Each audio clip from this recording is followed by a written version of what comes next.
Mike Johnson, Speaker of the U.S. House of Representatives, has addressed the recent U.S. strikes on Venezuela, emphasizing that the action is not about regime change, but a demand for a change in behavior. Johnson stated that Venezuela cannot participate in narco-terrorism or dangerous international criminal activities that harm Americans or traffic drugs into the United States. His remarks come as Nicolás Maduro and his wife pleaded not guilty during their first U.S. court appearance.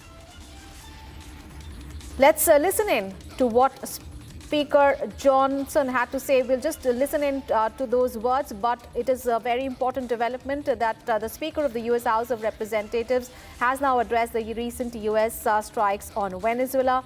He has emphasized that it was not about regime change, but a demand for a change in behavior. So he asserted that Venezuela cannot participate in narco-terrorism or dangerous criminal activities that harm the Americans or traffic drugs into the United States. Remember, these developments are coming in as Nicolás Maduro, the former president of Venezuela, made his first court appearance in the U.S. federal court in New York and pleaded not guilty to multiple charges. Let's listen in to Johnson. This is not a regime change. This is a demand for change of behavior by a regime. The interim government is stood up now, and we are hopeful that they will be able to correct their action. They cannot participate with narco-terrorists and very dangerous international criminal organizations that harm and target Americans, frankly, and traffic all of these dangerous drugs into our country, that do all this great harm to our country. They cannot continue that activity. We have a way of persuasion because their oil exports, as you know, have been ceased, and I think that will bring the country to a new governance in very short order. So we don't expect troops on the ground. We don't expect direct involvement in any other way beyond just coercing the interim government to get that going.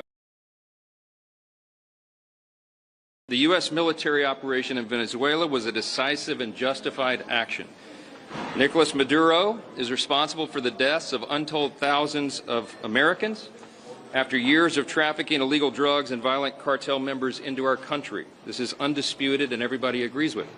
These are crimes for which he's been indicted in U.S. courts, and an arrest warrant was duly issued.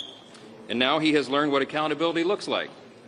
Under President Trump, the United States will no longer allow criminal regimes to profit from wreaking havoc and destruction on our country. He's putting Americans first and succeeding where others have failed, and this is very clear.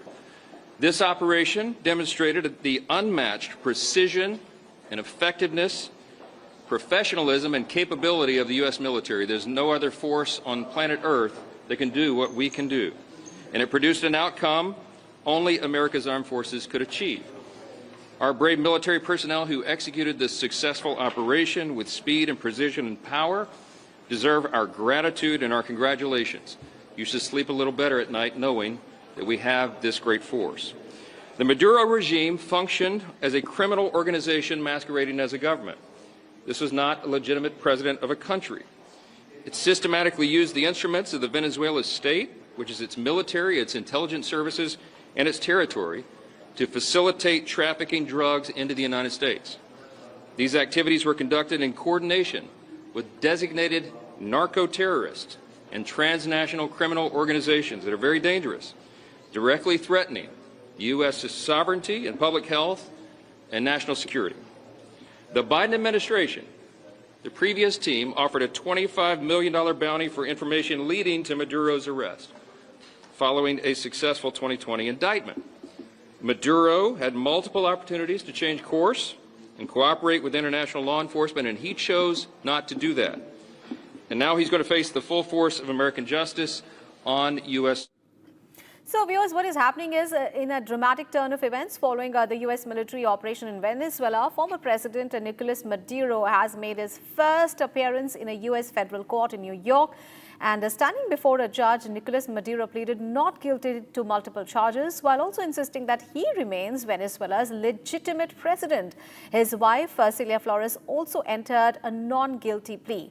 Well, the case which has drawn global attention and widespread